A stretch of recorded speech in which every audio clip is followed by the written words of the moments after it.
परम पिता परमात्मा पूर्ण ब्रह्म सर्व सृष्टि के रचनहार कुल मालिक कबीर परमेश्वर जी ये हम सभी आत्माओं के पिता हैं, जनक हैं। कर जोरों विनती करूं धरूं चरण पर शीस। गुरु जी राम देवानंद जी महाराज ने दियो नाम बख्शीश। कोटि कोटि सिजदा करूं कोटि कोटि प्रणाम। चरण कमल में राखियो मैं बांधी जाम गुलाम। कुत्ता हूँ गुरुदेव का रामपाल दास का नाम। गले प्रेम की जेवड़ी जाखें चोवा जाऊं। तो करो तो बावड़ू दूर दूर करो तो जाऊं। जो राखो तो ही रहूं जो देवो सोखो। जे इब के सतगुरु मिले सब दुख आँखों रोए। चरणों ऊपर शीस धरूं कहूँ जो कहनी हो। कबीर गुरु जी मिलेंगे पूछेंगे कुशलात। आदि अंत की सब कहूँ अपने दिल की बात। गुरु जी तुम ना भूलियो चाहे लाख लोग मिल जाएं। हम जैसे तुमको बहुत हैं तुम जैसे हमको नहीं। तुम्हारे विसारे क्या बने मैं किसकी शरण में जाऊं। शिव बिरंच मुनि नारदा तिनके हृदय ना समाऊं।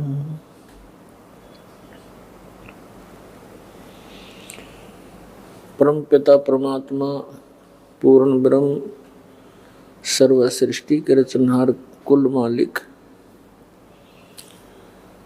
कबीर परमेश्वर जी ये हम सभी आत्माओं के पिता हैं, जनक हैं। कर जोरों विनती करूं धरूं चरण पर शीस। गुरु जी राम देवानंद जी महाराज ने दियो नाम बख्शीश। कोटि कोटि सिजदा करूं कोटि कोटि प्रणाम। चरण कमल में राखियो मैं बांधी जाम गुलाम। कुत्ता हूँ गुरुदेव का रामपाल दास का नाम। गले प्रेम की जेवड़ी जाखें चोवा जाऊं। तो करो तो बावड़ू दूर दूर करो तो जाऊं। जो राखो तो ही रहूं जो देवो सोखो। जे इब के सतगुरु मिले सब दुख आँखों रोए। चरणों ऊपर शीस धरूं कहूँ जो कहनी हो। कबीर गुरु जी मिलेंगे पूछेंगे कुशलात। आदि अंत की सब कहूँ अपने दिल की बात गुरुजी तुम ना भूलियो। चाहे लाख लोग मिल जाएं, हम जैसे तुमको बहुत हैं, तुम जैसे हमको नहीं। तुम्हारे विसारे क्या बने, मैं किसकी शरण में जाऊं। शिव बिरंच मुनि नारदा, तिनके हृदय ना समाऊं।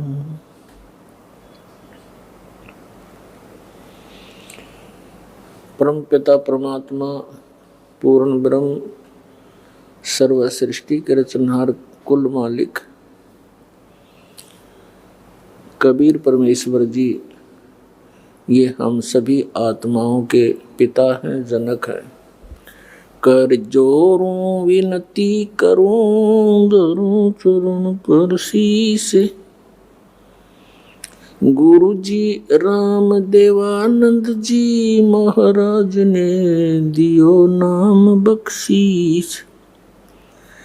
कोटि कोटि सिजदा करूं, कोटि कोटि प्रणाम। चरण कमल में राखियो मैं बांधी जाम गुलाम। कुत्ता हूँ गुरुदेव का, रामपाल दास का नाम। गले प्रेम की जेवड़ी, जाखें चोवा जाऊं। तो करो तो बावड़ू, दूर दूर करो तो जाऊं। जो राखो तो ही रहूं, जो देवो सो खाऊं। जे इब के सतगुरु मिले, सब दुख आँखों रोए। चरणों ऊपर शीश धरूं, कहूँ जो कहनियो। कबीर गुरु जी मिलेंगे, पूछेंगे कुशलात। आदि अंत की सब कहूँ, अपने दिल की बात गुरु जी तुम ना भूलियो। चाहे लाख लोग मिल जाएं, हम जैसे तुमको बहुत हैं, तुम जैसे हमको नहीं। तुम्हारे विसारे क्या बने, मैं किसकी शरण में जाऊं। शिव बिरंच मुनि नारदा, तिनके हृदय ना समाऊं।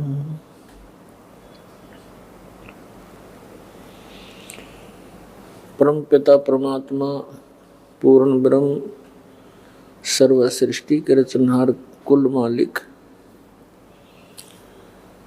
कबीर परमेश्वर जी, ये हम सभी आत्माओं के पिता हैं, जनक हैं। कर जोरूं विनती करूं, धरूं चरण पर शीश। गुरु जी राम देवानंद जी महाराज ने दियो नाम बख्शीश। कोटि कोटि सिजदा करूं, कोटि कोटि प्रणाम।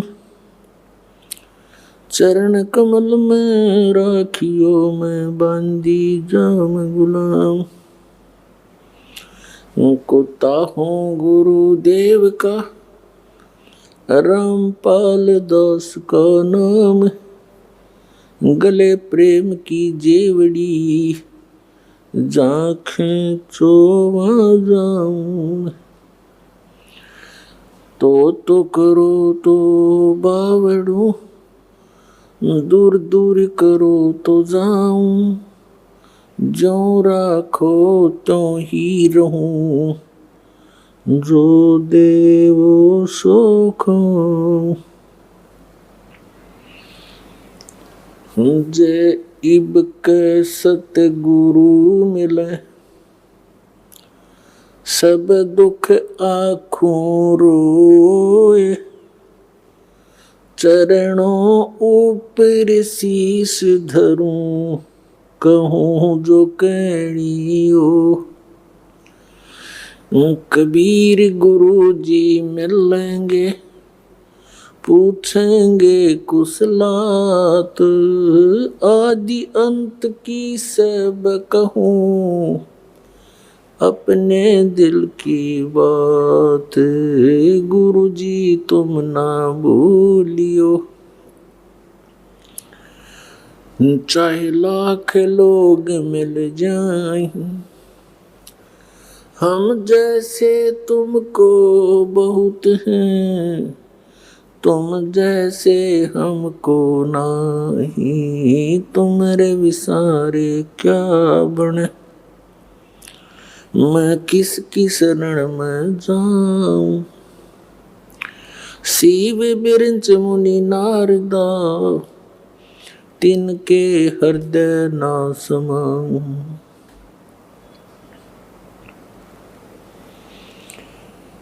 परम पिता परमात्मा पूर्ण ब्रह्म सर्व सृष्टि के रचनहार कुल मालिक कबीर परमेश्वर जी, ये हम सभी आत्माओं के पिता हैं, जनक हैं। ये परमात्मा हमारे दुख में दुखी होते हैं और हमें यहाँ काल के जाल में फंसे हुए देख कर ये हमें यहाँ से निकलने की विधि बताने के लिए स्वयं ही सतलोक से चलकर आते हैं।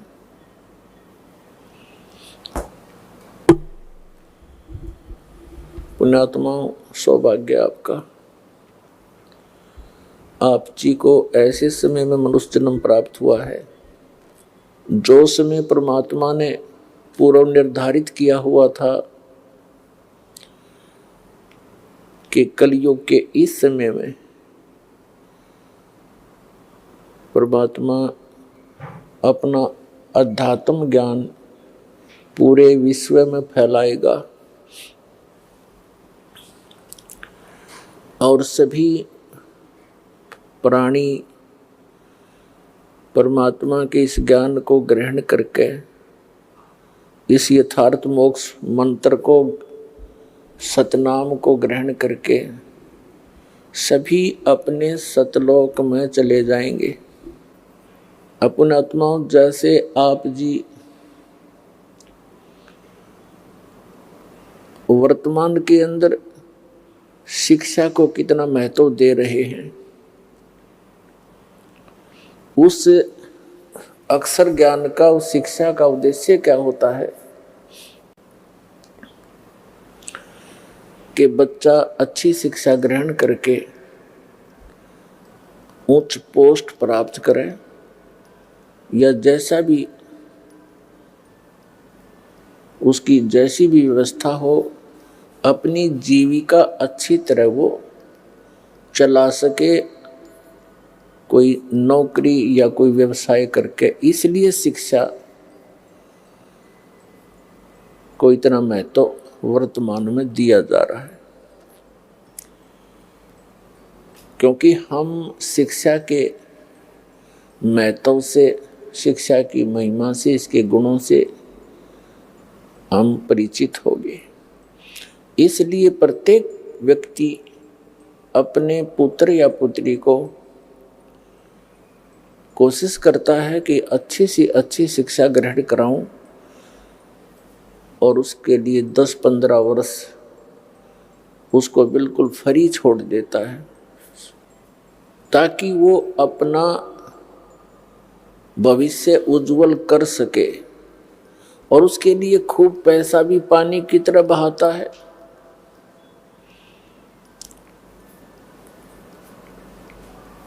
और वो बच्चा नेक नीति से पढ़ता हुआ अपनी सभी कक्षाओं को उत्तीर्ण करता हुआ वो जिस उद्देश्य को लेकर पढ़ रहा था उसको प्राप्त कर लेता है। वो बच्चा जैसी भी ट्रेनिंग करता है, जैसे किसी ने अध्यापक की ट्रेनिंग की तो वो अध्यापक लग गया, किसी ने इंजीनियर की ट्रेनिंग की, इंजीनियर की पढ़ाई पढ़ी तो वो इंजीनियर लग गया, किसी ने डॉक्टर की पढ़ाई की तो डॉक्टर लग गया, या अन्य कोई पोस्ट उसको प्राप्त हुई। तो पुण्यात्माओं, इसी प्रकार जिस समय आप जी को इस भक्ति से होने वाले लाभ का ज्ञान हो जाएगा और उस स्थान का ज्ञान हो जाएगा जहां हम कभी व्यर्थ नहीं होते, जहां हमारी कभी मृत्यु नहीं होती, वहां किसी चीज का अभाव नहीं है, ना कोई खाने का अभाव है, ना जल का अभाव है, किसी भी वस्तु का जो एक मानव को आवश्यकता होती है उस सतलोक में, उस सत स्थान में, शाश्वत स्थान में कोई अभाव नहीं है। और वहाँ जन्म, वहाँ वृद्ध अवस्था नहीं है, मृत्यु नहीं है। तो आप जी जब इस अध्यात्म ज्ञान से पूर्ण परिचित हो जाओगे, फिर आपके मन की स्थिति एक बहुत ही अजीबो गरीब बन जाएगी, और जो एक मानव के लिए अति आवश्यक है। अब वर्तमान में हम क्या करते हैं, माया को ही एक टारगेट मानकर, माया को ही उद्देश्य मानकर हम अपना सारा जीवन उसी पर न्यौछावर कर देते हैं, और जो सारा जीवन में हम संग्रह करते हैं वो यहीं रह जाता है। हमारी उसके जोड़ते जोड़ते ही, संग्रह करते करते ही मृत्यु हो जाती है। तो फिर हमारे साथ क्या जाता है, हमारे साथ जाते हैं वो पाप जो सारा जीवन इस भौतिक सुख की प्राप्ति के लिए हमने किए, जो प्रयत्न किया, उस प्रयत्न में जो हमारे पाप हुए वो हमारे साथ चले जाते। जो मनुष्य जीवन से हमने करना चाहिए था, मनुष्य जीवन किस लिए इस प्राणी को प्राप्त होता है, ये ज्ञान हमें बचपन से नहीं दिया जाता। हमारे को बचपन से अपने समाज से सिर्फ इतना ही ज्ञान प्राप्त होता है कि बड़ा हो जाएगा, विवाह कर दिया जाएगा, संतान हो जाएगी, संतान की परवरिश कीजिए, और फिर बस फिर मर जाइए। सारा जीवन उन्हीं की परवरिश में, अपने पेट पोषण में ही अपना जीवन अपना व्यर्थ कर जाते हैं। जब हम सत्संग में आते हैं, सत्संग के अंदर परमात्मा का दिया हुआ ज्ञान बताया जाता है, और वो ज्ञान होता है। अन्य ज्ञान जो होता है वो एक परंपरा होती है और कुछ मजबूरी होती है। परंपरा कौन सी होती है, मजबूरी कौन सी होती है? मजबूरी तो हमारी ये है, हमें शरीर ऐसा मिला है, इसमें दोनों टाइम, दो वक्त, यदि हम इसमें कुछ डाल देंगे आहार तो ये काम करेगा, नहीं तो एक हफ्ते के अंदर ये समाप्त हो जाता है, ज़्यादा से ज़्यादा 10 दिन पकड़ेगा। तो ये हमारी मजबूरी है कि इसको सुरक्षित रखने के लिए जो भी आवश्यक वस्तुएं हैं वो उपलब्ध कराना हमारे मजबूरी है और आवश्यकता है। और जो परंपराएं हमने व्यर्थ की बना रखी हैं वो परंपराएं हैं, वो यूजलेस ज्ञान है। अब परमात्मा ने आकर के हमें ये जानकारी दी है कि तुम जहां रह रहे हो ये लोक काल का लोक है, लेकिन हमारे को इस काल भगवान ने इतना अज्ञानी बना रखा है, हम परमात्मा के अध्यात्म ज्ञान से बिल्कुल अपरिचित कर दिए। कौन है भगवान, कैसा है परमात्मा, कहाँ रहता है वो भगवान, और उस परमात्मा के गुण तो कुछ हमें मिलते जुलते से सुनाए जाते हैं। भगवान ये कर देता है, अंधे को आंख देता है, निर्धन को माया देता है, कोढ़ी को काया देता है। परमात्मा के गुण तो बहुत कुछ मिलते जुलते बता दिए हैं, लेकिन परमात्मा कौन है, कैसा है, कहाँ रहता है, और जो परमात्मा इतना सुखदायी है उससे वो लाभ प्राप्त कैसे होता है, ये ज्ञान विपरीत दे रखा है हमारे को। तो इस सारे अध्यात्म ज्ञान को ठीक से बताने के लिए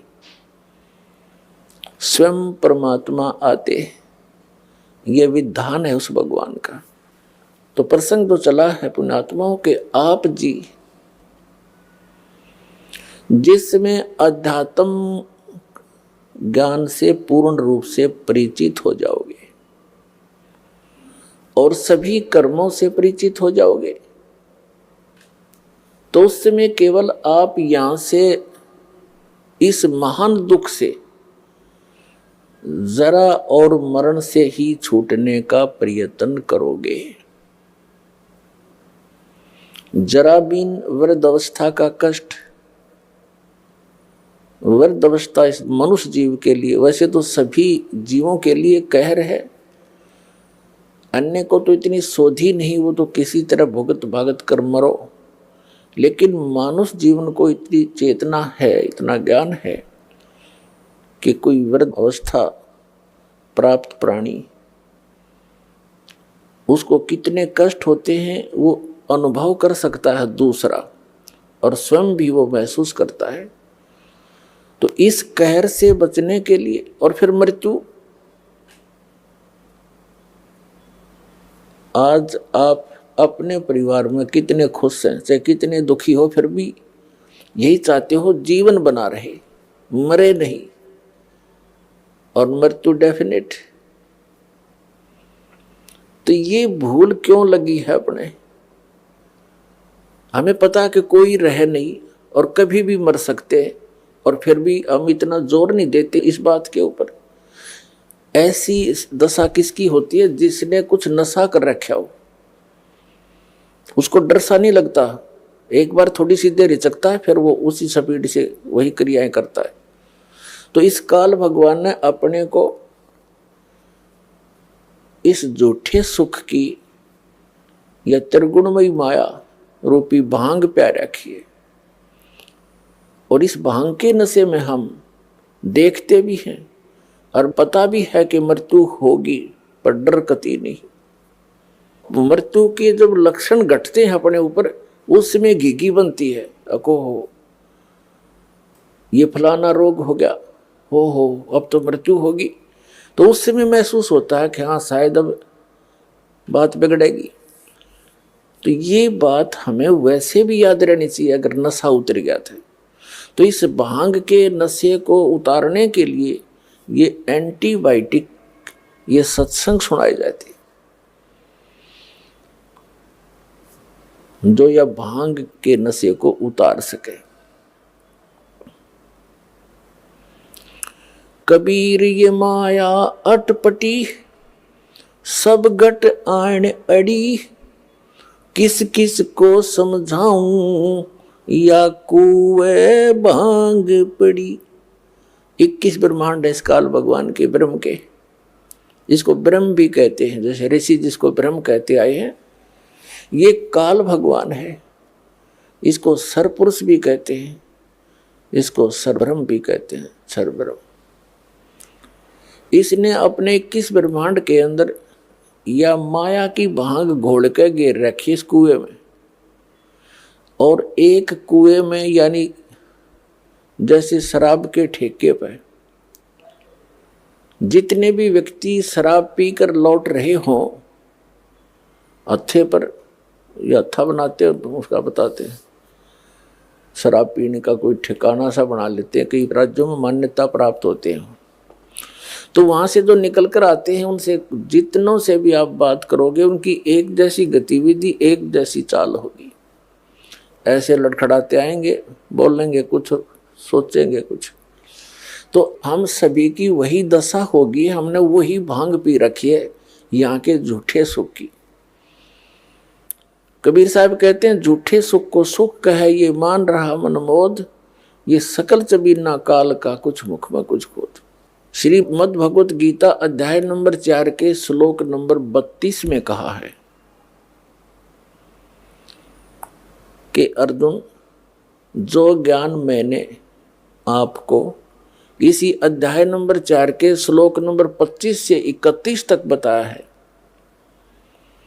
कि कोई तो स्वाध्याय करता है, जैसे गीता जी का नित्य पाठ कर लिया,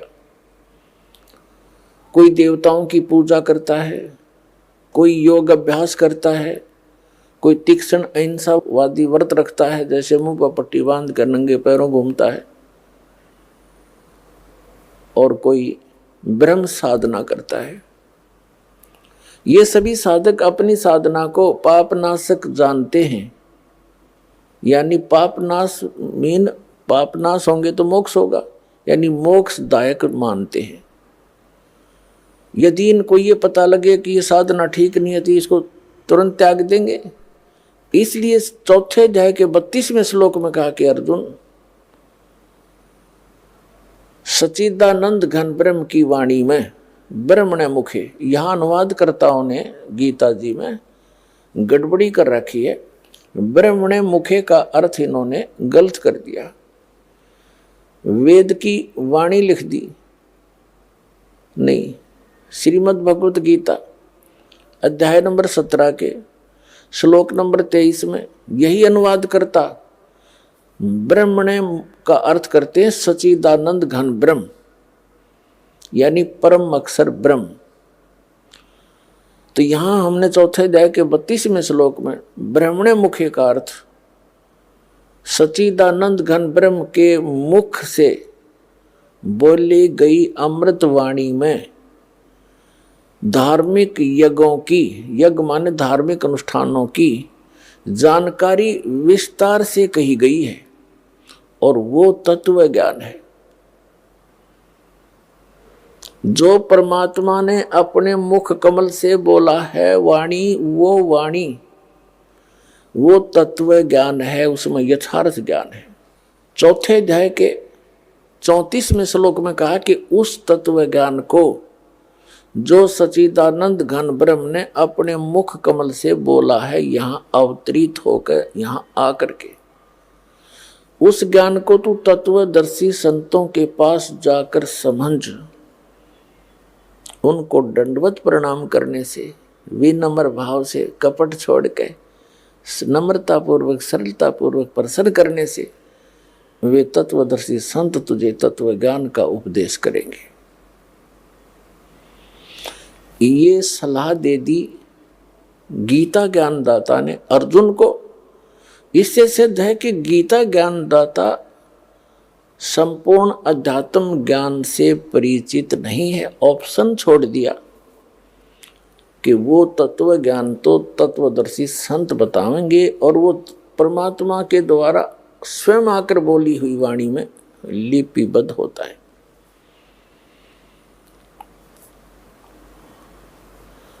अपने आत्मा श्रीमद् भगवत गीता अध्याय नंबर 7 के श्लोक नंबर 29 में,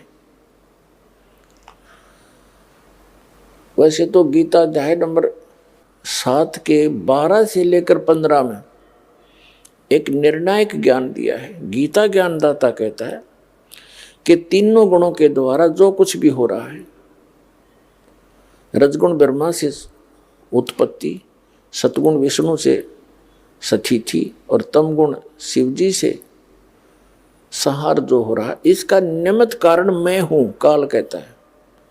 लेकिन मैं इनमें नहीं हूं और ये मुझ में नहीं है, यानी वो इनसे भिन्न है, तीनों से, इनका पिता है। और ये निमित्त क्यों है? क्योंकि इसको श्राप लगा हुआ है 1,00,000 मानव शरीरधारी प्राणियों का नित्य मार कर आहार करने का, सूक्ष्म शरीर से गंध निकाल कर खाने का, इसको श्राप लगा हुआ। तो इसलिए इसने तीनों अपने पुत्रों से ये व्यवस्था यहाँ की बनवा रखी है। तो ये क्या कहता है कि ये त्रिगुण में ही मेरी माया, रजगुण ब्रह्मा, सतगुण विष्णु, तमगुण शिव जी द्वारा फैलाया गया यूं जाल बड़ा खतरनाक है। और जो व्यक्ति मेरी भक्ति करते हैं यानी ब्रह्म साधना करते हैं, ये इन रजगुण ब्रह्मा, सतगुण विष्णु, तमगुण शिव जी से ऊपर के लाभ को प्राप्त करते हैं।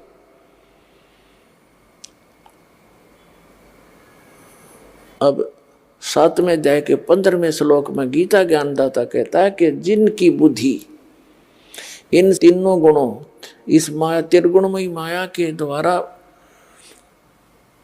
हरी जा चुकी है, यानी जो श्री ब्रह्मा, श्री विष्णु, श्री शिव जी की भक्ति से आगे सोचते ही नहीं, इन्हीं से प्राप्त अक्षीणिक ज्ञान लाभ को प्राप्त करके प्रसन्न रहते हैं, वे राक्षस स्वभाव को धारण किए हुए मनुष्यों में नीच दूषित कर्म करने वाले मूर्ख मेरी भक्ति भी नहीं करते, मुझे नहीं भजते, यानी ब्रह्म साधना नहीं करते, वो नीचे के अन्य देवताओं की पूजा करते। अब 7वें अध्याय के 16 से लेकर 18 तक मंत्र में गीता ज्ञानदाता अपनी साधना के विषय में कहता है। ये ब्रह्म है, श्री कृष्ण के अंदर बोल रहा है। श्री कृष्ण का तो केवल माउथ यूज कर रहा है स्पीकर की तरह। ये कह रहा है कि मेरी साधना भी 4 प्रकार के करते हैं। अर्थार्थी, अर्थ माने संकट निवारण के लिए, अर्थार्थी जो धन लाभ के लिए, और जिज्ञासु तथा ज्ञानी, ये 4 प्रकार के करते हैं। इनमें से तीनों को स्वयं रिजेक्ट करता है, आर्थ, अर्थार्थी और जिज्ञासु को। कहते हैं जैसे आर्थ क्या है, कोई संकट आ गया शरीर पे या घर पे, उसके निवारण के लिए वो वेद मंत्रों का ही सहारा लेते हैं, अन्य कोई अनुष्ठान किसी अन्य धार्मिक पुस्तक से नहीं करते, वो ब्रह्म उपासक कहलाते। ऐसे ही धन लाभ के लिए, धार्मिक अनुष्ठान के लिए वो वेद मंत्रों का ही सहयोग लेते हैं और किसी पुस्तक का वो सहारा नहीं लेते, वो ब्रह्म उपासक है।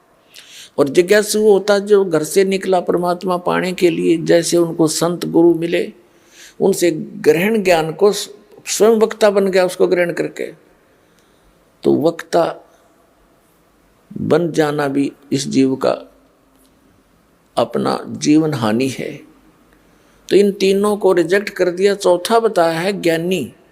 ज्ञानी का वो अर्थ है जिसको ये पता लग गया कि मनुष्य जीवन केवल मोक्ष के लिए ही प्राप्त हुआ है, अन्यथा ये अन्य प्राणियों के जीवन हम देख ही रहे हैं कितने कष्ट में है।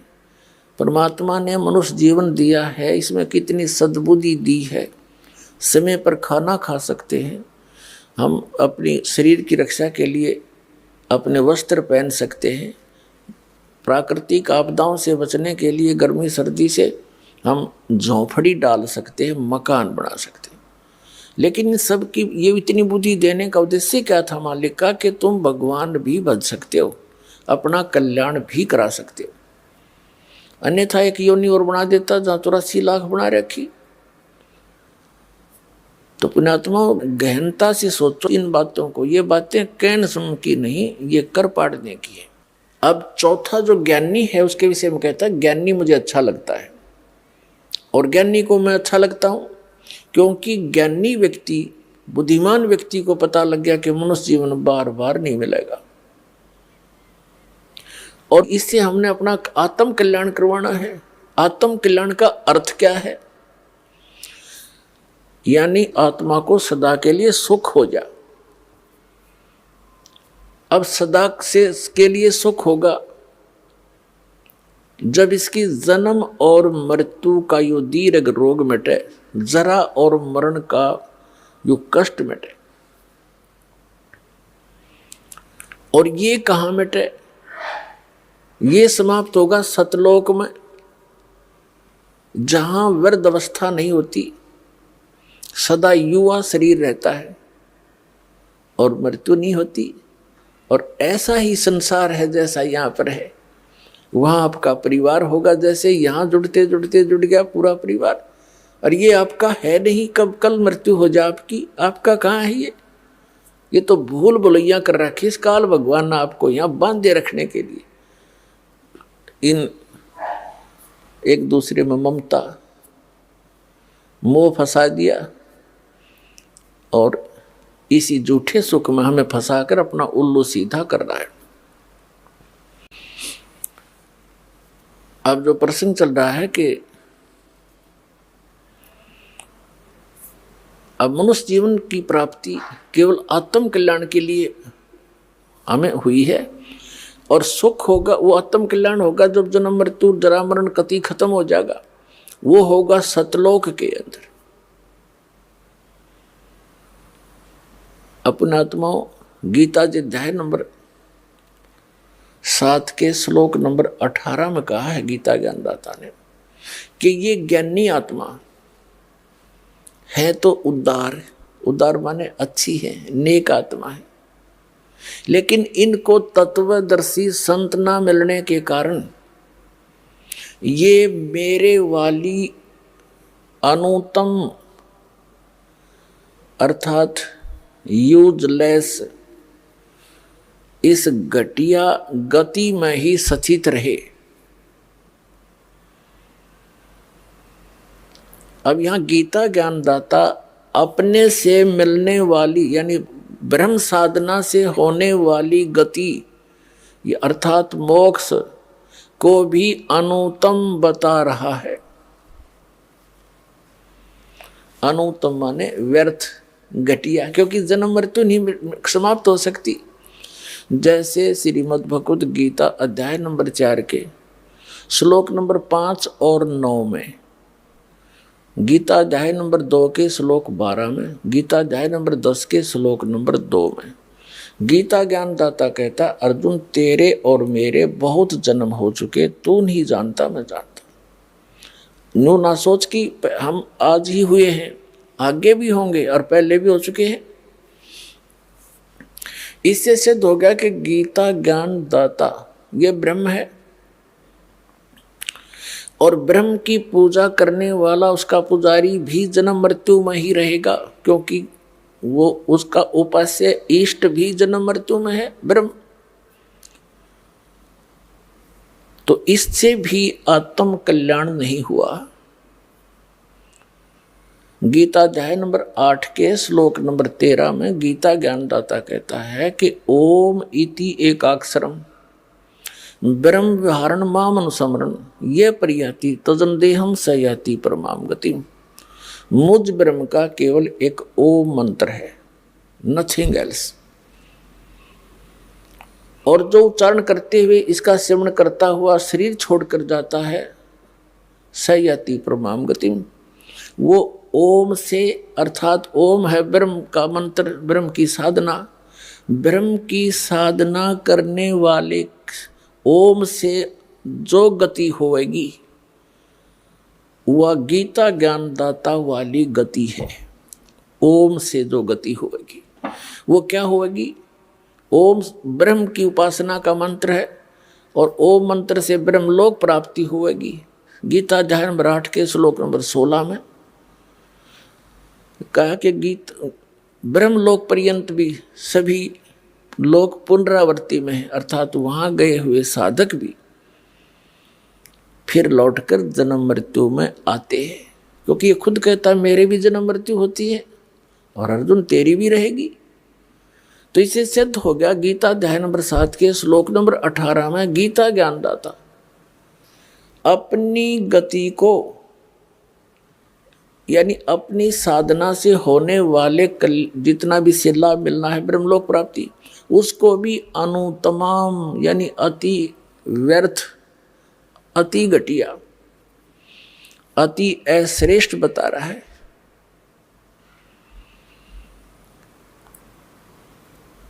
और गीता अध्याय नंबर 7 के श्लोक नंबर 19 में कहा है कि बहुनाम जन्मानाम अन्ते ज्ञानवान माम प्रपद्यते वासुदेवम सर्वमिति स महात्मा सुदुर्लभ है।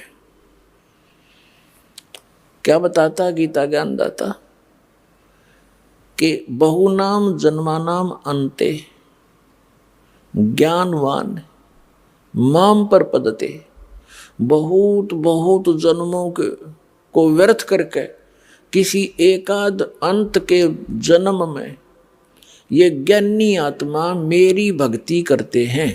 माम प्रपद्यते, मुश्किल से कहते हैं, बाकी अन्यथा और ही साधनाओं में लगे रहते हैं जो बिल्कुल व्यर्थ होती हैं। लेकिन बहुनाम जन्मानाम अन्ते ज्ञानवान माम प्रपद्यते और वासुदेव सर्वमिति स महात्मा सुदुर्लभ है कि बहुत बहुत जन्मों के किसी अंत के जन्म में ज्ञानवान यानी ज्ञानी आत्मा माम प्रपद्यते मेरी भक्ति करते हैं। और जो ये बताने वाला महात्मा तो बहुत दुर्लभ है, बड़ी मुश्किल से मिलेगा तुझे। क्या कि वासुदेव सर्वमिति, कि वासुदेव ही सब कुछ है। अब यहाँ इन गीता अनुवादकर्ताओं ने अनरस कर डाले, इन्होंने श्री कृष्ण जी को वासुदेव सिद्ध कर दिया, जबकि वासुदेव तो श्री कृष्ण जी के फादर थे। और वासुदेव नाम इन्होंने कहाँ से लिख रखा? वेदों से। वेदों में वासुदेव का अर्थ है वो परमात्मा जिसका सबके ऊपर कंट्रोल हो, ओवरऑल कंट्रोलर, यानी कुल का मालिक, नॉन एज वासुदेव, उसको वासुदेव कहते। अब यहाँ गीता ज्ञानदाता कहता है कि वासुदेवम सर्वमिति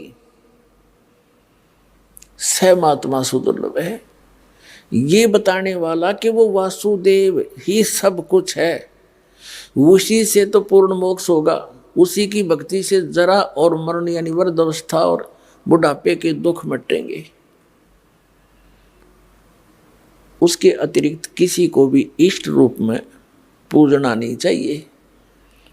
और वो परमात्मा कौन है, कहाँ रहता है, कैसा है, उसके पाने की, वहाँ जाने की कौन सी विधि है, कौन सा मेथड है, तो ये जानकारी देने वाला महात्मा सुदुर्लभ है, बड़ी मुश्किल से मिलेगा। एक समय आदरणीय गरीबदास साहिब जी को वो पूर्ण परमात्मा परम अक्षर ब्रह्म मिले, जिसमें आदरणीय गरीबदास साहिब जी गांव छुड़ानी, जिला झज्जर, हरियाणा वाले 10 वर्ष के बालक थे। खेतों में अपने गौवें चरा रहे थे, अपने ही खेतों में। ये किसान घर में जन्म था। आदरणीय गरीबदास साहिब जी गांव छुड़ानी, जिला झज्जर में एक जाट किसान परिवार के अंदर जन्मे थे।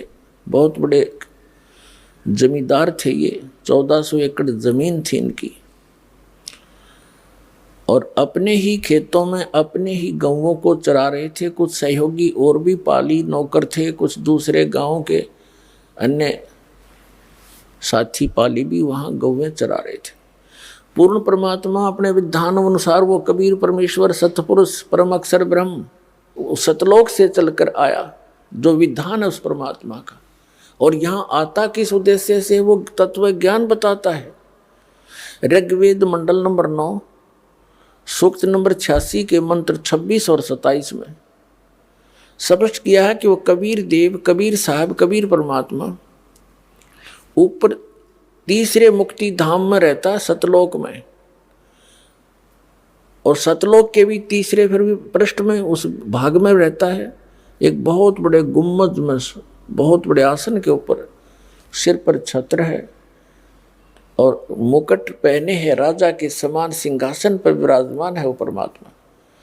और वहाँ उसका एक रोमकूप में करोड़ सूर्य मिला दे, करोड़ चंद्रमा, ऐसी शोभा है उस बालक की।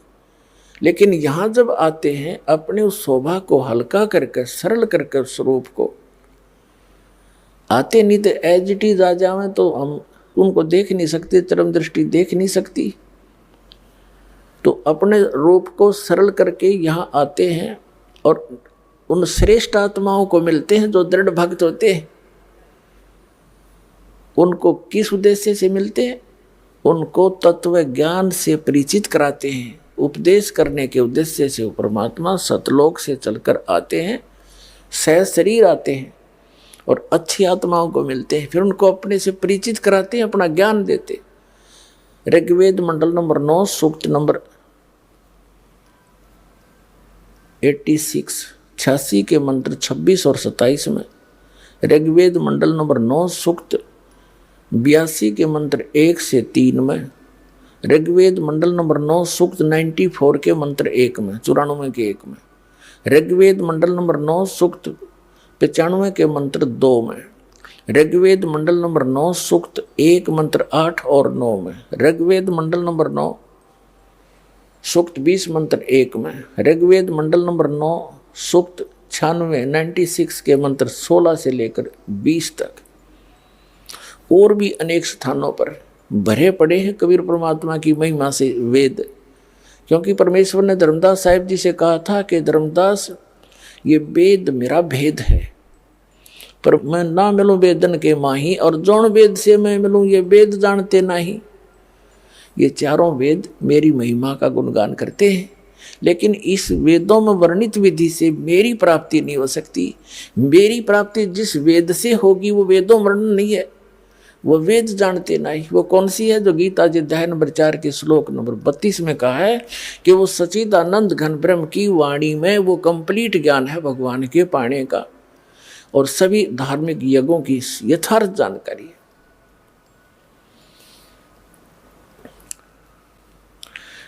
तो वो परमात्मा उस विधान अनुसार अच्छी आत्मा आदरणीय गरीबदास साहिब जी उस नेक आत्मा को मिले, सचखंड लेकर गए, सतलोक दिखाया, सब ब्रह्मांड दिखाए, जहाँ मालिक रहते हैं वो सतिथि दिखाई, वहाँ हंस कैसे रहते हैं, वहाँ कैसी सृष्टि है, वहाँ सदाबहार वृक्ष है, सुंदर सुंदर पहाड़ हीरे पन्नों से जड़े हुए, यहाँ तो पत्थरों के पहाड़, वहाँ हीरे पन्नों के जुहारातों के पहाड़ हैं, और किसी चीज़ का अभाव नहीं, वहाँ कोई पदार्थ खराब नहीं होता। जैसे गंगा जैसी दरिया, वहाँ पर अमृत सरोवर भरे पड़े हैं।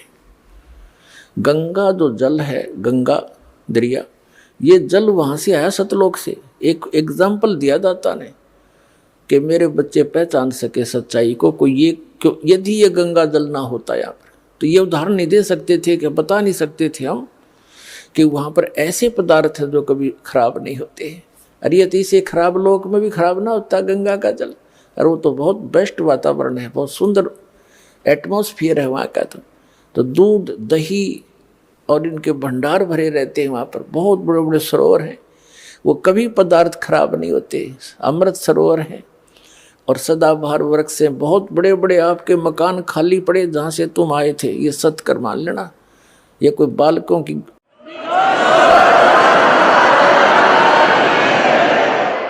ये किसी डूम बाट की बनाई स्टोरी नहीं है, खुद भगवान की बताई अमर कथा है। और जिन महापुरुषों ने सचखंड और सतलोक को देखा और आंखों देखा वर्णन उन महापुरुषों ने किया, और ये दास पर जाकर रखी मालिक थे। तो ये सत्कर मान लेना, जो दास शब्द बोलेगा सारी साची होंगी। अभी तक सब बकवास कर रखी इन संतों ने।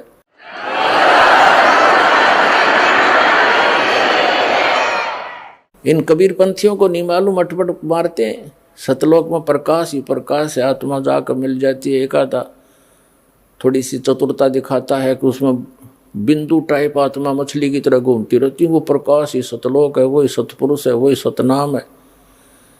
वो ये है वो नकली कति। अब देखना सच्चाई सामने आएगी। परमात्मा ने कहा था कि 33 अरब ज्ञान हम बोलिया, ज्ञान हम बाखा, और मूल ज्ञान हमने छुपा कर रखा। वो मूल ज्ञान इस दास को दिया है पुण्यात्माओं, अभी तक ही छुपा कर रखा था। और पूरे इतने मोटे मोटे कबीर सागर भी लिखा हुआ है, उसके अंदर भी भरा हुआ है, और उसे हटकर भी ज्ञान दास को दिया, जो महापुरुषों की वाणी में दास ने निकाला। तो जो प्रसंग हम कर रहे थे कि बहुनाम जन्मानाम अंते ज्ञानवान माम प्रपद्ये वासुदेवम सर्वमिति स महात्मा सुदुर्लभ है। इस प्रसंग को बताते हैं हल करने के लिए। जब परमात्मा वहाँ आए, गरीबदास जी को मिले, तो पालियों ने कहा था कि महाराज भोजन पालो। कबीर परमेश्वर एक साधु के रूप में थे, वो परम अक्षर ब्रह्म जिंदा महात्मा के रूप में। परमात्मा ने कहा था कि भाई मैं भोजन नहीं खाता, अपने गांव से छक के आया हूँ मैं, सतलोक से। तो उन्होंने हट किया था कि जी दूध तो पीना पड़ेगा, हम अतिथि को ऐसे जाने नहीं देंगे। तो परमेश्वर ने कहा था भाई मैं कुंवारी गाय का दूध पिया करूं,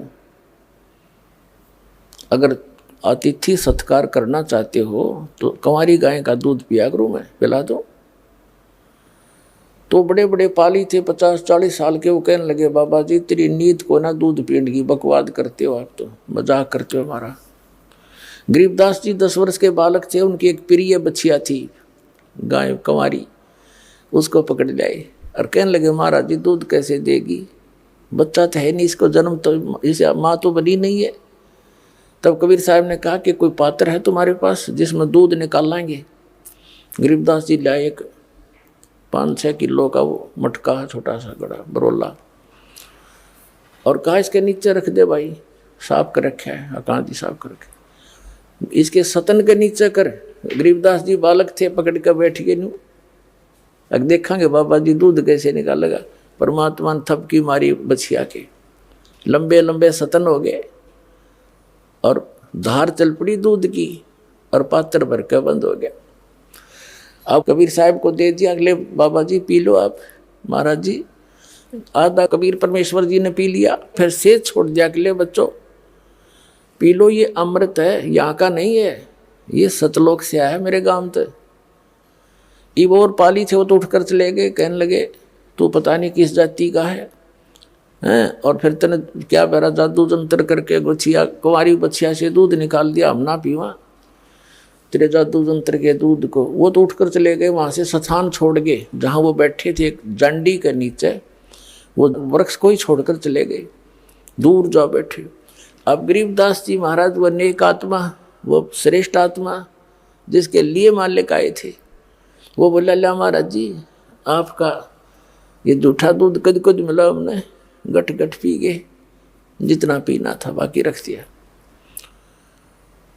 अब फिर परमात्मा ने उनको समझाया बेटा तुम यहाँ के रहने वाले नहीं हो, पूरी सारी ऊपर की जानकारी दी।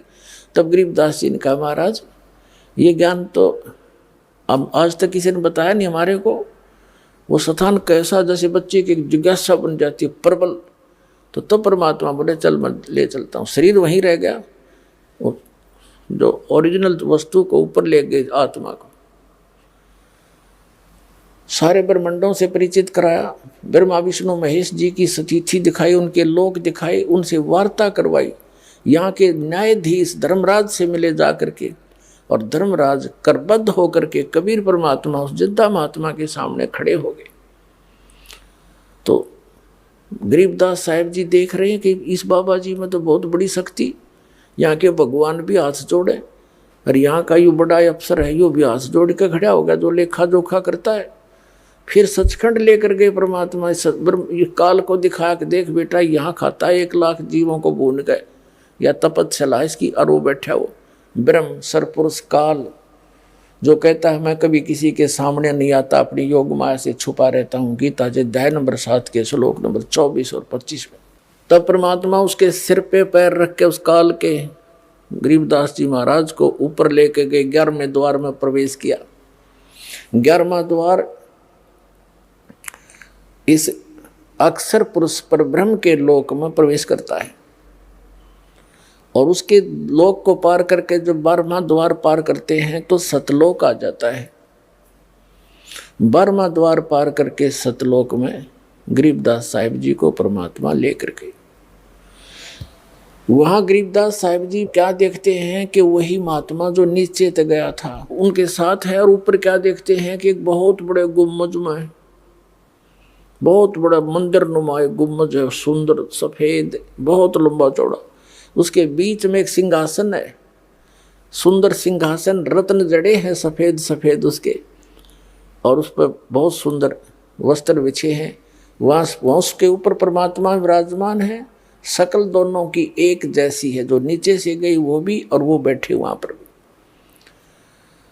जो सिंहासन पर बैठे थे राजा के समान, ऊपर छतर, सिर पे मुकुट, और उनके एक रोमकूप में करोड़ सूर्य मिला दे, करोड़ चंद्रमा, ऐसी रोशनी थी। अब नीचे से जो वही परमात्मा गए थे जिंदा महात्मा के रूप में गरीबदास साहिब जी को साथ लेकर के, वहां से उठाकर चंवर अपने ही उस दूसरे रूप पर डबल रोल में चंवर करने लगे। गरीबदास जी ने सोचा कि भगवान तो यूं होगा जो तख्त पर बैठे सिंहासन पर विराजमान है, और बाबा जी इसका कोई नौकर होगा। और भाई तो बहुत सुंदर स्थान, यहाँ तो ये शायद कभी देखा ही नहीं हमने। यहाँ तो सारे हरे बड़े सुंदर सुंदर वृक्ष हैं, बड़े सदाबहार फल लगे हुए हैं, और भगवान बहुत सुंदर है। इसके शरीर में कितना प्रकाश निकल रहा है, नर आकार है, मनुष्य सदृश। तो फिर क्या होता है कि जो सिंहासन पर विराजमान थे वो परमात्मा, अनंत कोट ब्रह्मांड के स्वामी के सिंहासन पर परमात्मा यानी खुद ओवरऑल कंट्रोलर के रूप में, वासुदेव रूप में विराजमान थे। वो खड़े हुए और नीचे से जिस रूप में जिंदा महात्मा के रूप में परमात्मा थे, वो उस सिंहासन पर विराजमान हो गए, सबके कंट्रोलर के उस सिंहासन पर। और वो तेजों में शरीर खड़ा हो वाला भगवान खड़ा हो करके चंवर करने लगा। उस सिंहासन पर विराजमान जिंदा महात्मा के ऊपर, जो नीचे से गए थे, वो तो ऊपर से भी गए थे, नीचे नीचे से ऊपर आए थे। तो गरीबदास जी सोच ही रहे थे कि ये क्या भाई, इस बाबा जी पर भगवान नौकर की तरह सेवा कर रहा है। इतने में क्या देखा कि वो तेजों में शरीर और जिंदा महात्मा यानी कबीर परमात्मा के शरीर में समा गए। ओनली अकेले कबीर परमात्मा, वो जिंदा महात्मा वाला रूप ही अनंत कोट ब्रह्मांड के स्वामी के सिंहासन पर विराजमान थे, यानी वही मालिक हैं। वो डबल रोल कर रहे थे। गरीबदास जी चरणों में गिर गए, हे भगवान, आप तो भगवान हो, अरे मुझे बका रहे थे, आप बाबा जी नहीं हो, आप परमात्मा हो। इतने में क्या हुआ कि पूरे शरीर का उतना ही नूर हो गया जितना पहले था। जब गरीबदास जी देख रहे हैं, चकित हो गए, हे भगवान, आप तो बहुत प्रबल शक्ति युक्त हो, मुझे यही रख लो मेरे दाता, वहाँ ना भेजो गंदे लोक में, वहाँ तो जन्म और मृत्यु हाहाकार में चाहे हुआ दाता, इतना सुंदर लोक यहाँ का। तब परमात्मा ने कहा, बेटा तुम वापस जाओ, जब तुम यहाँ थे भक्ति से युक्त थे, आप भक्ति युक्त थे, वहाँ जाकर आपने अपनी भक्ति नष्ट कर दी, वो सारा खजाना खत्म कर दिया जो यहाँ से लेकर गए थे।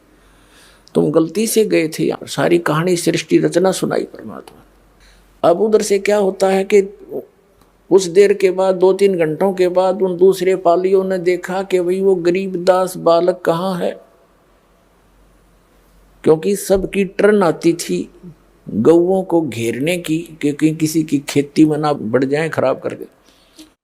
तो उनकी अपनी अपनी ड्यूटी होती थी, 1 घंटे किसी की, 1 घंटे उसकी, 1 घंटे उसकी। जब गरीबदास जी का नंबर आया, उसकी बारी आई, तब उसकी खोज हुई कि बोला उसको अपनी पारी पर खड़ा होगा।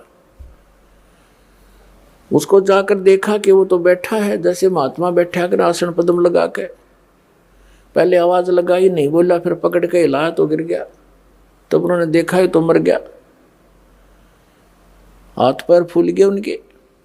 इकलौता पुत्र थे गरीबदास जी अपने माता पिता के, और 12 वर्ष विवाह के बाद हुए थे, बड़ी मुश्किल तय। इकलौते पुत्र इतने बड़े जमींदार के, छोटा सा गांव था चुरानी, 40 घर होंगे मुश्किल से होंगे। तो गांव 1.5 किलोमीटर की दूरी पर वो स्थान था जहाँ परमात्मा मिले थे गरीबदास जी को। गांव चुरानी जिला झज्जर हरियाणा में आज भी वो यादगार विद्यमान है। कबलाना गांव से और छुडानी गांव को अब तो पक्की सड़क बन गई, पहले कच्चा रास्ता था। वो सीमा के ऊपर थोड़ा सा 1 किला अंदर ने छुडानी के खेतों में आज भी वो यादगार बना रखे, एक मंदिर सा बना रखा उन्होंने कि यहाँ परमात्मा आए थे। एक दांडी का वृक्ष था वहाँ पर, वो आज भी यानी अवशेष बकाया है सच्चाई के। तो गांव में भागे आए, गांव वाले लोग फिर 1.5 किलोमीटर गए, देखा बच्चा मरा पड़ा है, उसकी अर्थ तैयार किया, घर लाए, घर से फिर शमशान घाट पर ले गए, फूकन की तैयारी कर दी, चिता पर रख दिया। तो परमात्मा ने कहा बेटा तुम जा, मैं तेरे साथ रहूँगा और भक्ति करना। इस भक्ति की कमाई तय, भक्ति की शक्ति से तुम पुनर्चार्ज होकर के यहाँ आ सकोगे। और उसके लिए मैं ऐसा मंत्र दूंगा, ऐसा मंत्र दूंगा कि एक बार ऐसी विधि बताऊंगा, पर ये अभी डिस्क्लोज ना करना, तू खुद भक्ति करना। से एक सतनाम दूंगा 2 अक्षर का, जिसमें एक ओम मंत्र है, एक गुप्त है, ये दास बताएगा केवल उपदेशी को। तो इसकी एक बार की कमाई तय, एक बार की कमाई तय, एक श्वास उस श्वास की के सिमरण तय इतनी कमाई बन जाएगी कि यहाँ के एक ब्रह्मांड में 14 लोक होते हैं। कहते 14 लोक भी उस एक दूसरी तराजू में रख दे, ताखड़ी में, एक पलड़े में, और एक तरफ रख दे इस एक सतनाम के सुमरण की कमाई वैल्यू। और 3 लोक, ये पृथ्वी लोक और तेरा पाताल और स्वर्ग लोक दर्दे पासेंगे, यानी जिसकी कोई खाता ही नहीं किसी, वो तो सौदे में को नहीं, उस साइड में रख दी जाती है पासेंगे। और तो ना तुले तुलाया राम रंग हरी हो।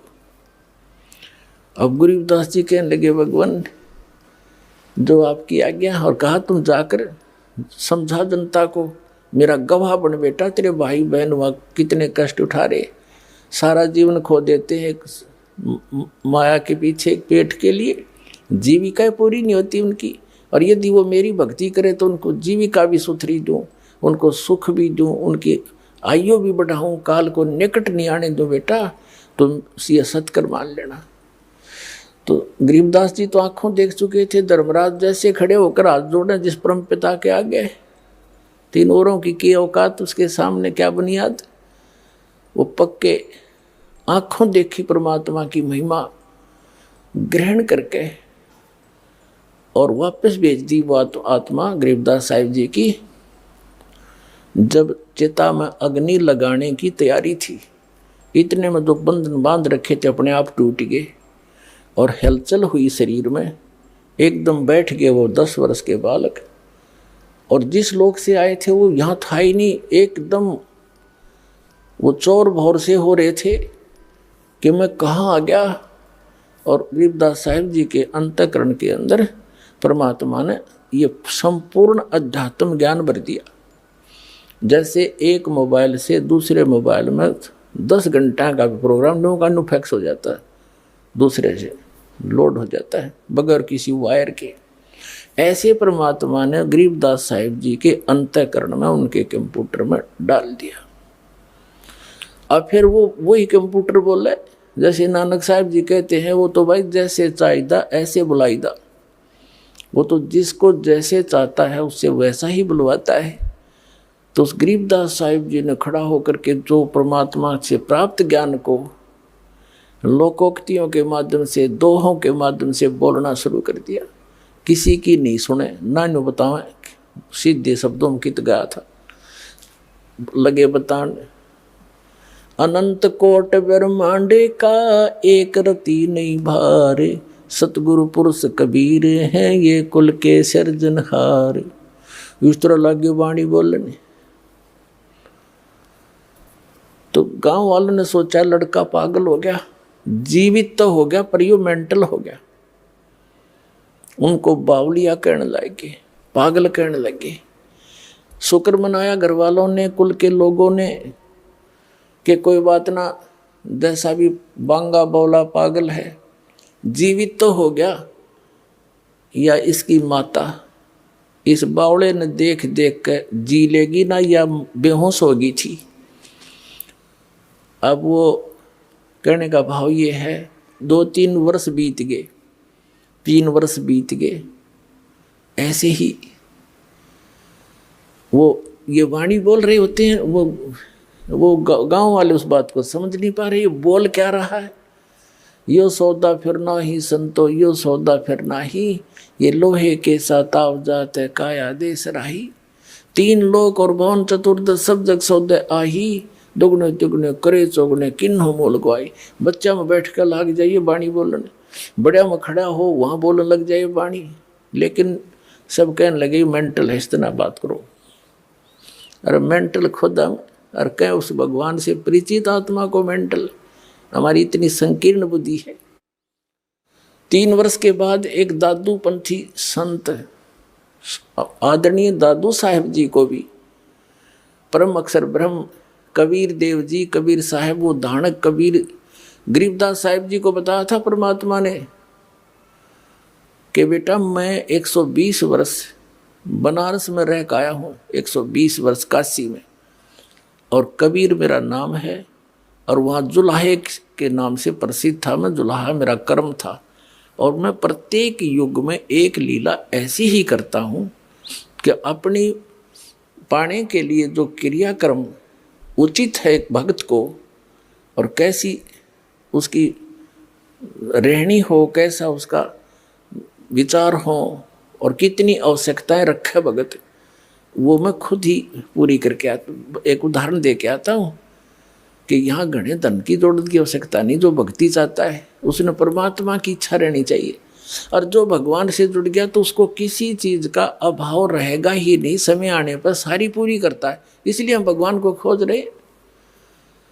कहते कल्पे कारण कौन है कर सेवा निकाम, और मन इच्छा फल देऊंगा जो पड़े मेरे ते काम।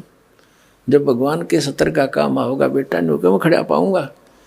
तो इस प्रकार सारी कहानी बताई। तो परमात्मा ने गरीबदास साहिब जी को अपनी सारी महिमा बताई थी। इसी प्रकार आदरणीय दादू साहिब जी भी 8-9 वर्ष के थे, 7-8 वर्ष के, और वो बच्चों में खेल रहे थे अपने गांव से बाहर। वहाँ परमात्मा आए इसी प्रकार जिंदा महात्मा के रूप में। उनको भी फिर ऐसे ही ज्ञान सुनाने लगे और बच्चे तो उठ के चले गए, अकेला रह गए। दादू साहिब जी की आत्मा को भी सचखंड लेकर गए, फिर वापस छोड़ा। 3 दिन तक बेहोश रहे थे दादू जी, 3 दिन और 3 रात, फिर छोड़ा वापस। तो दादू साहिब जी ने भी आंखों देखा हाल उस कबीर परमात्मा का, कलम तोड़ महिमा गाई। तो उस दादू पंथ आगे चल के दादू जी का फिर परंपरा चल पड़ती है, जैसे गरीबदास जी की परंपरा चली हुई है। तो उसमें संत परंपरा भी होती है, महंत परंपरा भी होती है, जिसको नाद और बिंद बोलते हैं। तो नाद परंपरा से गोपाल दास नाम के एक साधु थे दादू जी की परंपरा से, और वो वैश्य थे, जाति के बणिए थे। 60-65 साल की उम्र हो गई थी, घर त्याग चुके थे। अपना अंतिम समय परमात्मा के चरणों में बिताने के लिए वो दादू पंथ के ही से दीक्षित होकर फिर भ्रमण करते रहते थे, अपना ज्ञान का प्रचार करते रहते थे। और छुड़ाने के अंदर एक व्यक्ति उनका शिष्य था। वो गोपाल दास जी उस छुड़ाने वाले शिष्य के आगे वहाँ पर रुक गए, रुका करते 1-2-4 दिन। तो उस छुड़ाने वाले भक्त ने कहा कि महाराज जी, हमारे एक बहुत बड़े जमींदार का लड़का और ऐसे ऐसे पागल हो गया। सारी कथा सुनाई और बताया महाराज जी कहते हैं संत की विद्या को संत ही कैंसिल कर सकता है। तो उस बच्चे को जादू जंत्र का दूध पिला दिया, मंत्र का, वो पागल हो गया, मर गया था। तो पता नहीं कैसे सांस वापस आ गए। आपकी रजा हो तो कृपा कर दो उसको, वो ठीक हो जा, पागल हो गया। तो उस दादू पंथी संत गोपाल दास ने कहा कि बुलाओ। वो थोड़े बहुत भूत बात झाड़न के झाड़े जाने था। उस व्यक्ति गया वहाँ गरीबदास साहिब जी के घर पे उनके। अब गरीबदास साहिब जी अपने नाना के वहाँ रहा करते थे, छुडानी में उनके नानका थे, क्योंकि उनके पिताजी वहाँ घर जमाई रहा करते थे। गरीबदास साहिब जी का कोई मामा नहीं था, यानी उसकी माँ का कोई भाई नहीं था, जिस कारण से सारी संपत्ति के वारिस उनके पिताजी, पिताजी के बाद वही थे अकेले। तो उनके नाना जी जीवित थे, बहुत बड़े जागीरदार थे। वहाँ जाकर के उसने कहा, उस भक्त ने, व्यक्ति ने कहा, चौधरी साहब हमारे घर एक संत आ रहा है और वो न्यू क्या है, इस लड़की के लड़के ने वो ठीक कर देगा, संत की विद्या संत करा करें ठीक। यह बात उनका भी समझ में आ गई। उसका नाम शिवलाल था, गरीबदास जी के नाना जी का। 5-7 बड़े बड़े मौजूद से व्यक्ति इकट्ठे होकर गरीबदास साहिब जी को साथ लेकर, बालक को 13 वर्ष की आयु के थे गरीबदास जी उस समय, और गोपाल दास संत के पास ले गए और कहा, महाराज दया करो, यू बालक ठीक हो जा, यू तो पागल हो गया, पता नहीं क्या क्या बोल रहा है, सारा दिन रुकता ही नहीं। हम पूछे हैं बात, यू बोल रहा है पता नहीं के गीत से गाता रहता है। अब वो तो परमात्मा से परिचित हंस आत्मा थी गरीबदास साहिब जी, भूत भविष्य की सारी जानते थे और वर्तमान की। अब उस दादू पंथी संत ने पूछा गोपाल दास ने कि बेटा कौन था जिसने तेरा जीवन बर्बाद कर दिया, क्या नाम था उसका? यानी जैसे एक बात पूछने के लिए उद्देश्य से प्रश्न किया। तो आदरणीय गरीबदास साहिब जी ने कहा कि महाराज जी वो कौन थे और उन्होंने मेरा जीवन बर्बाद नहीं किया, मुझे तो आबाद कर दिया। क्या बताया कि अजब नगर में ले गए हमको सतगुरु आने, जल के बिंब अगाध गति हम सूते चादर ताने। अलल पंख अनुराग है सुन मंडल रे थीरे, दास गरीब उधार दिया मोए सतगुरु मिले कबीर। हम सुल्तानी नानक तारे दादू को उपदेश दिया, जात जुलाहा भेद न पाया वो काशी माहे कबीर हुआ। अनंत कोट ब्रह्मांड का एक रति नहीं भारे, ये सतगुरु पुरुष कबीर हैं कुल के सिरजनहारे। वासुदेव ये कबीर साहब है। अब दादू पंथी महात्मा का तो शर घूम गया। गांव वाले थे ना मेंटल बतावे, अरे यू तो भाई परम धनी से मिला हुआ हंस है, ये तो आंखों देखा वर्णन कर रहा है उस परम पिता के, भगवान के दर्शन किए हुए इस महात्मा ने। ऐसे संत के तो चरण छोड़ने चाहिए। वो 13 वर्ष के बालक की तरफ और 65-60 साल का वो वृद्ध महात्मा और हाथ जोड़ करने बोला, महाराज ये चरणों में झुक के कि यह वाणी लिखवा दो, आप तो यह अमर वाणी लिखवा दो, कलयुग में जीवों के उद्धार के काम आवेगी दाता। तो गरीबदास जी बालक चल पड़े आगे ने। जब वो इस तरह गतिविधि करने लगा, वो चल पड़े जैसे बालक लीला करते हैं, चल पड़े, भाग लिए। अब गांव वालों ने सोचा कि बाबा जी भी मेंटल हो गया, इसका ही फटकार लागी, इसकी कसूती बला इसके अंदर। तो जैसी हमारी जीव संज्ञा की सोच होती है, तब वो कहने लगा, अरे गांव वालों, कौन गोपाल दास महात्मा दादू पंथी कहने लगा, अरे गांव वालों मेंटल ये नहीं, मेंटल तो तुम हो। अब साधु संत तो कुछ भी कह दिया करे, सारी मान्या करते, सब चुप हो गए। क्या बात महाराज के यो तो भाई भगवान से मिलका रहे हैं। नो क्या करें तू के नारा राम तो मिलका रहा है, यो तो राम तो मिलका रहा थारा बच्चा, और भाई तुम हमारे बीच में बोलियो मत ना, तुम अपना काम करो। उन्होंने सोची भाई इनकी बिरनिया के अटपट कर रही महात्मा क्या बात कर रहा है। वो फिर धीरे धीरे उस बच्चे को के पास गया, वो निकट जा, वो भाग ले, जैसे बालक गतिविधि करते हैं, कभी इधर फुर कभी इधर फुर। तो थोड़ी सी जब दया हुई उस परम पिता की, अब तीसरे दिन जाकर गरीबदास जी ने मुंह खोला, कहा देखो गोपाल दास, अगर सारी वाणी लिखे तो मैं लिखवाऊंगा, नहीं तो भाई बीच में छोड़ कर जा तो मैं लिखवाऊं नहीं तेरे को। न्यू बोला। गोपाल दास कहने लगा, महाराज मैं तो कति करते फारिग हो रहा हूं और इसे काम के लिए निकला हूं दाता, जब तक आप कहोगे तब तक आपके चरणों में बैठ के मेरे पास यह लेखन विद्या दी है भगवान ने। मैं बाणिये के घर जन्म है मेरा, भगवान की खोज में मैं निकला हुआ हूँ, और आप जो जो कहोगे मैं लिखता रहूँगा। एक बही होती थी पहले, ये कापी कुपी तो होती नहीं थी, पहले बाणिये बही रखते थे, लंबी लंबी, इतनी लंबी, 3-3 फुट लंबी और 9 इंच चौड़ी हुआ, उसको ऐसे फोल्ड कर, तो उसमें लग गए लिखने। और गरीबदास साहिब जी का एक बेरी का बाग था, बेरी का, बड़बेरी बोला जिसे, उसमें एक जंडी का पेड़ था भारा सा, वो पहले बरानी सा क्षेत्र था, ऐसे मारू अक्षेत्र से, सिंचाई साधन नहीं थे उसमें, तो वहाँ जंडी ज़्यादा होया करती, और बेरी के बाग भी ऐसे हो जाया करने, झाड़ जंखाड़ा। तो उसमें बैठ के उसके नीचे 6 महीने तक गरीबदास साहिब जी बोला करते थे, और दादू पंथी गोपाल दास जी लिखा करते थे। तो गॉड गिवन ज्ञान गरीबदास साहिब जी के माध्यम से कबीर परमात्मा ने अपनी महिमा पुनः चित्रार्थ करवाई। इसमें कबीर सागर के अंदर एक कबीर बानी चैप्टर है,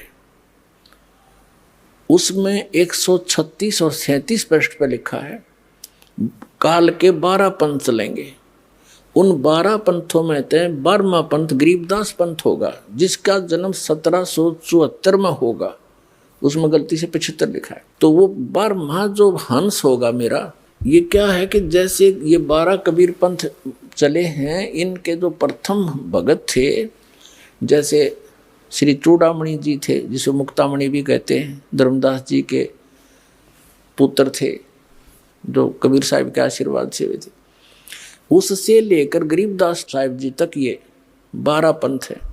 प्रथम जो हंस थे वो 1 नंबर के हंस थे, यानी परमात्मा के भेजे हुए अपने स्पेशल हंस थे, और उसके बाद फिर ये 12 और हैं, वो ऐसे ही डुप्लीकेट थे, और 12वां जो थे गरीबदास जी, ये भी परमात्मा की विशेष आत्मा थी। एक तो फर्स्ट को ज्ञान दिया था, फिर इस लास्ट को दिया है। अब इस लास्ट को जो ज्ञान दिया है, इसलिए फीड कर दिया कि कभी काल ने कहा था कि 12 पंथ करूं मैं साजा, और नाम तुम्हारा ले करूं आवाजा, और 12 पंथ नाम जो ले ही मेरे मुख में आन समोही, और अनेक पंथ चलाऊं, जैसे राधा स्वामी पंथ, ये धन धन सतगुरु पंथ, जय गुरुदेव पंथ, ये निरंकारी पंथ, ये तो से ये क्या नाम बालयोगेश्वर, ये सतपाल, आसाराम जी, और ये सुधांशु जी, और ये तो है सिद्ध रामकृष्ण थे के पुजारी, ये तो अंडरस्टूड है। और ये जो दूसरे पंथ काल के, ये राधा स्वामी, धन धन सतगुरु, जय गुरुदेव, और बिहाणी वाला, जनोद वाला, ये सारे अनेक पंथों में से काल न चला रखे, सतलोक और सचखंड के नाम ले करके, और कख पता नहीं इन्होंने उसके बारे में। तो कहने का भाव ये है कि परमात्मा ने कहा था कि धर्मदास बीच में कबीर मेरे वाले मार्ग में, ये काल के पंथ ही घुसेंगे, काल के दूत, और मेरी महिमा मेरे द्वारा बोलेगी कबीर सागर की, और कबीर वाणी को कुछ ये फेर बदल करेंगे अपनी अनजान बुद्धि के अनुसार, तो यथार्थ ज्ञान को ये खत्म कर देंगे।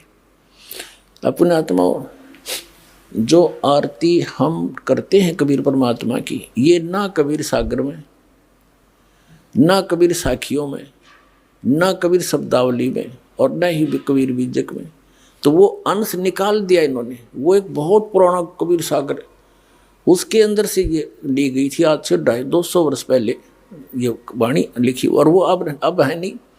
तो इन काल के दूतों ने जहां जहां इनके नहीं समझ में आई उसको कुछ निकाल दिया, कुछ में फेर बदल कर दी, कुछ नो की नो छोड़ दी जो इनका समझ में नहीं आई, तो वह भी बची रहेगी परमात्मा की कृपा से।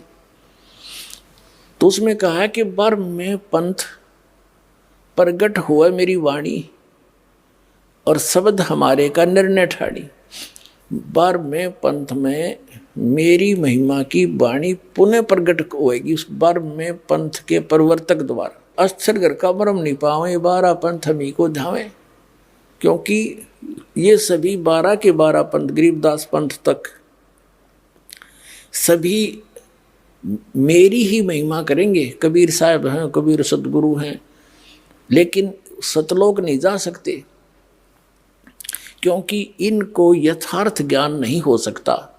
जब तक कलयुग 5500 वर्ष नहीं बीतेगा तब तक धर्मदास या ऐसी स्थिति रहेगी।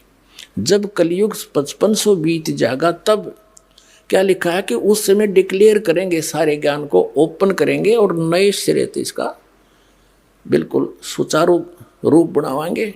और बर्म में पंथ में आगे चल के हम ही आवेंगे, मैं ही जाऊंगा और फिर सब पंथों को खत्म करके एक पंथ चलावेंगे। तो ये दास भेज दिया उस परम पिता ने उसी गरीबदास वाले पंथ में, बाद में पंथ में।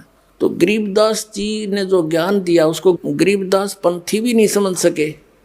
कबीर परमात्मा जी ने जो ज्ञान दिया था कबीर सागर के अंदर कबीर पंथी नहीं समझ सके। कबीर साहब को सतगुरु बताते हैं, एक संत बताते हैं और परमात्मा को भिन्न बताते हैं। इन कख डाना परमात्मा को, ते काल के दूत थे सारे और ये खुद मालिक है। कबीर सागर में लिखा धर्मदास को जब सतलोक में लेकर गए और जब वापस छोड़ा तो वहाँ देखा वही परमात्मा जो नीचे से गए थे वही सिंहासन पर विराजमान थे, अनंत कोट ब्रह्मांड के सिंहासन पर। और वहाँ पर सब बाग बगीचे और भगवान के सिर पर मुकुट था, ऊपर छतर था और सब गाते बजाते गए। सब गले में सुंदर हीरे मोतियों की माला पहन रखी थी। सब जो वहाँ भगत पहले मुक्त होकर चले गए या पुराने आदिवासी वहाँ के हैं तो वहाँ रह रहे थे, सारी विस्तार बता रखा। अरे ये अज्ञानी कबीरपंथी ने हो गए, वहाँ चेतन प्रकाश है, बस उसमें बिंदु टाइप आत्मा घूमती है और कुछ नौके उसमें जाकर मिल जाती है, बस चेतन प्रकाश में प्रकाश मिल गया, खत्म। तो इन्हें खाक ज्ञान था।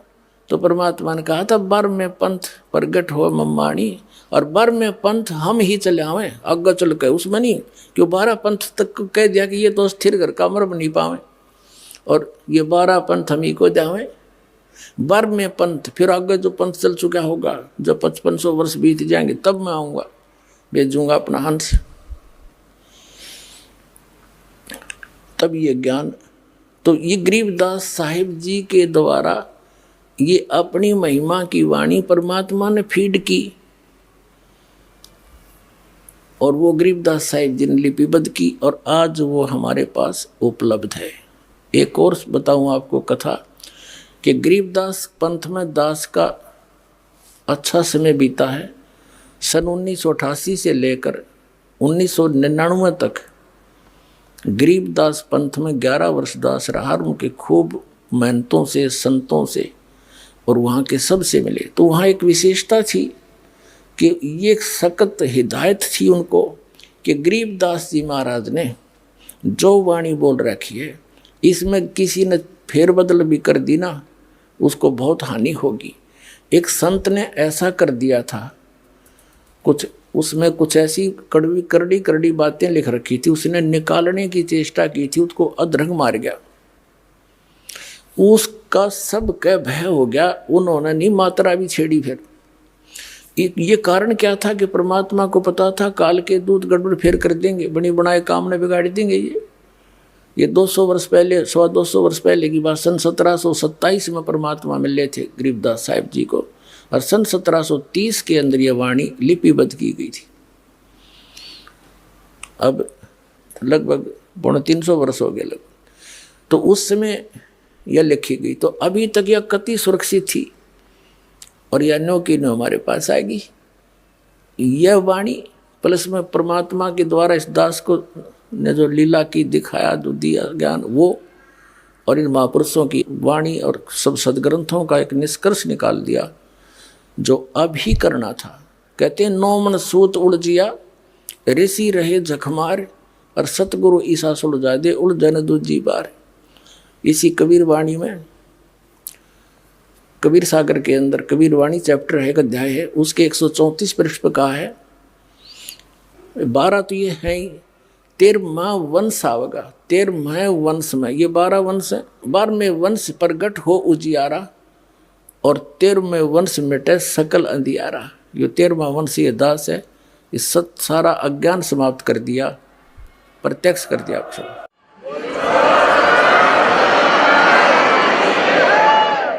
अब क्या हुआ कि वो गरीबदास साहिब जी की वाणी ने लिपिबद्ध करवा दी। गरीबदास साहिब जी प्रचार भी करा करते थे, लेकिन ये सतनाम नहीं देते थे किसी को। स्ट्रिक्ट ऑर्डर था, सख्त हिदायत थी परमात्मा की कि धर्मदास मेरी लाख दुहाई, ये सार नाम की दबार न जाए। सतनाम और सार नाम, मूल ज्ञान बार जो पढ़ी, ये बिचली पीढ़ी हंस नहीं तरी। आप उस बिचली पीढ़ी के बच्चे हो, हंस हो, अच्छी आत्मा हो, जो आपके लिए खजाना सुरक्षित रखा था। और अब ये बैन उठाना था, दाता ने पहले कह रखा है कि उस समय पूरे विश्व को सतनाम दूंगा, तब तक इस सतनाम ने गुप्त रखना, नहीं तो काल के दूतां का हाथ लग जाएगा और ये नाम यही देने लग जाएंगे। इनके पास वो अधिकार है नहीं, ये नाम देकर भी व्यर्थ कर देंगे जीवन को उन बच्चों का, मेरे आत्माओं का। तो इसलिए कहा था, गरीबदास साहिब जी को भी कहा था कि इसको तुम जाप करना, अपना कल्याण कराओ, लेकिन अभी नहीं बताना, किसी को देना नहीं। गरीबदास साहिब जी को एक परंपरा ये 2 दास तक आई है। गरीबदास साहिब जी ने आदरणीय शीतलदास साहिब जी, जो गरीबदास जी के तुरंत नाद के शिष्य बने थे वचन के, उनको दिया था और उसको कहा था ये गुप्त रखना ओनली, और समय आने पर हिदायत दी जाएगी तुम्हें, उसको देना। तो ऐसे चलते चलते ये इस दास के पास आया था। मेरे गुरुदेव ने इस दास के अतिरिक्त ये किसी को सार नाम की छींट भी नहीं लगने दी। तो सत्कर मानना, जैसे काल ने चाल चली है तो परमात्मा ने भी इसकी चाल को ऐसे ही काटा है। सौछल सीधर मैं करूं अपने जन के काज। तो प्रसंग जो दास आपको क्लियर करना चाह रहा था वो अब प्रारंभ होगा।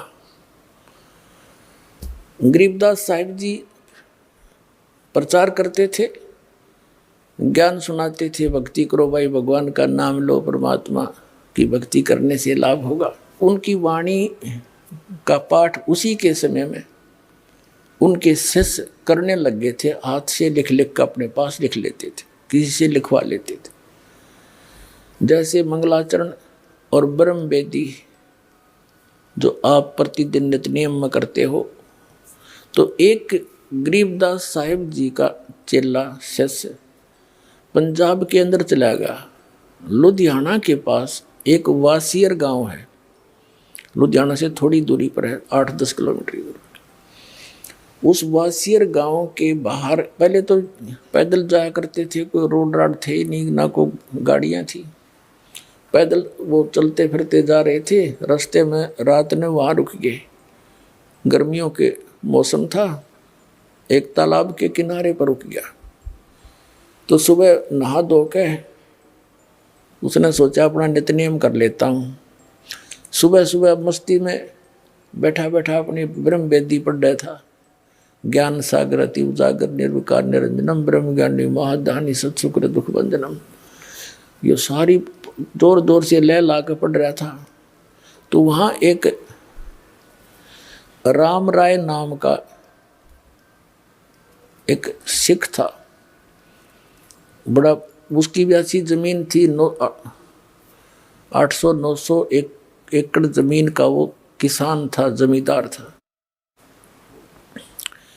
और वाणी की इन सिख लोगों के अंदर परमात्मा की वाणी की एक न्यारी कसक है, क्योंकि वहाँ परंपरा से ही वाणी सुनते और पढ़ाते पढ़ते आए। तो ये वाणी सुनकर वो निकट गया उस भगत के, गरीबदास जी के शिष्य के पास जाकर बैठ गया, और वो अपनी वाणी पढ़ता रहा, वो बैठा रहा। जब उसने अपना पूरा नित्यक्रम कर लिया तब उसने कहा कि महाराज, कहा कि हे भक्त, ये किसकी वाणी है, ये किस महापुरुष की वाणी है, इसने तो आत्मा खींच ली मेरी। तो उन्होंने बताया कि ये मेरे पूज्य गुरुदेव गरीबदास साहिब जी की वाणी है। उन्होंने पूछा, उस राम राय ने पूछा, क्या वो संत अभी भी शरीर में है? तो भक्त ने बताया कि जी हाँ, अभी शरीर में है। और वहाँ छुडानी गांव है एक रोहतक के पास। उसने सारा एड्रेस नोट कर लिया, गांव छुडानी, नाम गरीबदास, ऐसे ऐसे उनके पिता का भी नाम नोट कर लिया। और वैसे तो पता है संत साधु एक ही होते हैं गांव में, एक आधा वेल नोन होते हैं, फिर भी वो वहाँ से चला।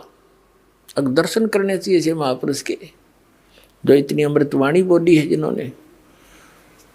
तो वहाँ गए, जाकर देखा, पूछा भाई छुडानी गांव पूछा, उस नाम गरीबदास जी महाराज से मिलना है। तो क्या करें, घर का जोगी जोगड़ा और बाहर का योगी सिद्ध। तो गांव में इतनी कदर नहीं थी उस, क्योंकि लाल की परख करनी थोड़ी हुआ करें। बाहर के कुछ लोग व्यक्ति 2-4-10 आसपास के गांवों के शेष हुए थे।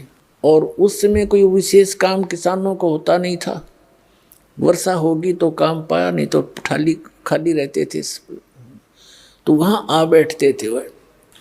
अब गरीबदास जी के जो नाना जी थे वो बहुत बड़े पैसे वाले व्यक्ति थे। उन्होंने एक मकान सा बना रखा था जिसको नौरा बोला कर देसी भाषा में। उसमें आगे चबूतरे से होते थे, बीच में एक अच्छा छपा हुआ आंगन सा होता है। तो वहाँ कुछ भक्त बैठे थे। उसने जाकर के राम राय ने पूछा कि भाई गरीबदास, गांव वाले ने बता दिया कि सामने चला जा भाई, वहाँ है। उनसे पूछा कि भाई गरीबदास जी से मिलना, महाराज जी से मिलना। वो कहाँ हैं? अब वहाँ बैठे भक्तों भी इंतजार कर रहे थे, कहाँ गए। उन्होंने पूछ लिया था गांव वाले से, घर वालों से, कि खेतों में गए हैं। और वो प्रतिदिन जाते हैं खेतों में और आ जाते हैं 10 बजे तक, 8-9 बजे तक। गर्मियों का सीजन था। तो उसने सोचा राम राय ने कि इतनी दूर आ गया मैं, 200 किलोमीटर हैं, और संत के दर्शन करके पानी पीऊँगा। वो कह रहे थे आओ भोजन पालो, चाय पानी पियो, दूध पियो, बैठो। मैं बोला ना, वो हैं कहाँ, मैं दर्शन करूँगा। तो उन्होंने बता दिया जी इधर उनके खेत हैं, खेतों में सैर सपट्टे को जाते सुबह सुबह, और कब आएंगे क्या पता, संत है, आओ तभी आ जाना, टाइम भी लग जा, उनकी तो मौज है। तो उसने सोचा भी इधर संकेत कर रहे हैं, रास्ता बता रहे हैं, वहीं मिलूंगा। बताया वहाँ खेत है उनका, झोंपड़ी डली है उसके ऊपर ही रास्ते पर। वो चल पड़ा कि वहीं दर्शन करूंगा महात्मा के, इसे महापुरुष के दर्शन। कहते हैं साधु दर्शन राम का, मुख पर बसे सुहाग, और दर्श उन्हीं को होते हैं जिनके पूर्ण भाग। कबीर दर्शन राम का, साहिब आवे याद, लेखे में वाए गड़ी, बाकी का समय बर्बाद।